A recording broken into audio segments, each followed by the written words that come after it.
about, who went with depression and anxiety and was told anything other than a biological story. I mean, they may be asked, some of them were asked about childhood, what was your childhood like, and referred to a therapist, but no one was told about these wider social causes. No one was told, like, do you feel controlled at work? Well, okay, it's a fact that could be making you depressed. But in terms of the people who are depressed but don't, because this was a real mystery to me, right? I knew people, I thought, but this guy's got everything and he's still depressed. What's going on here?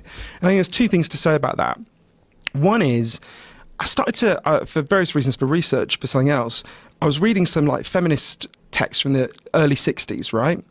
And a really common thing that happened in the early 60s is women would go to their doctor and they'd say, doctor, there's something really wrong with my nerves. People talked about in terms of nerves then, we don't do that anymore.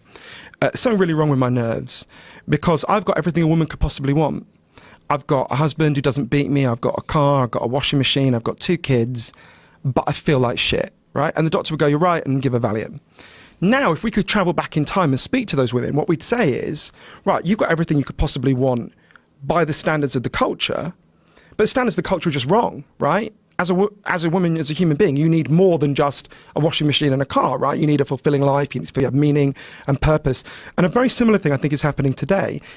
So for example, when I speak to people who say, I've got everything I could want, but I feel like shit. So tell me about your life.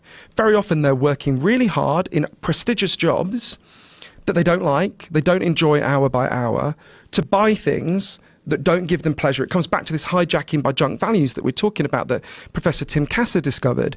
So what you've got is, because we've been told a totally misleading story about what makes us satisfied and happy as human beings, I think this comes up again and again in the interviews you do, because we've been taught in different ways, because we've been told a misleading story about that, we live our lives according to the wrong script. We feel like shit, and rather than question the script, we think there must be something wrong with us biologically. Now, there are biological contributions, it's important to say that, but one of the things that really blew my mind on this was, I interviewed this woman, amazing social scientist called Dr. Brett Ford in Berkeley.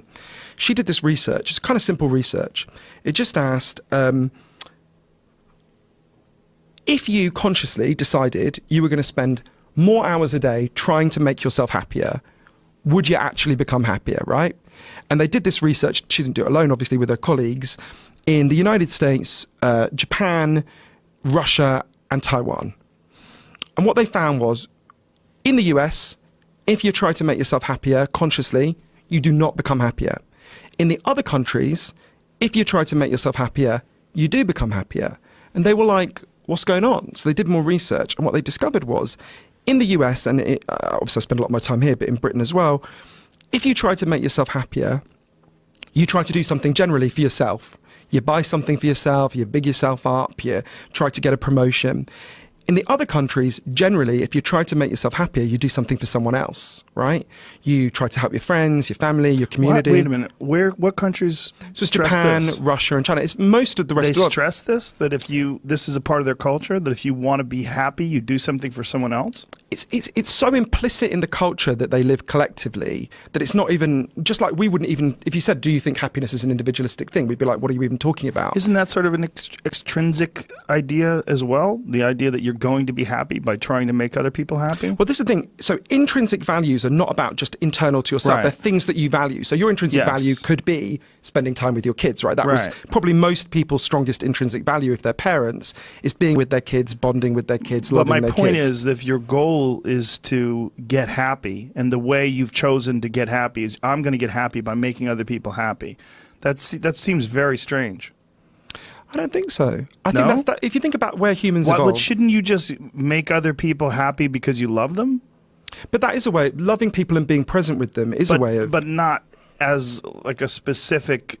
With a specific goal of making yourself happy. That seems. No, that's not why they do it. It's not like when they were told make yourself happy, they had an implicit script in their culture, which was like, oh right, if I want to make myself happy, I'll spend time with other people, I'll do things with other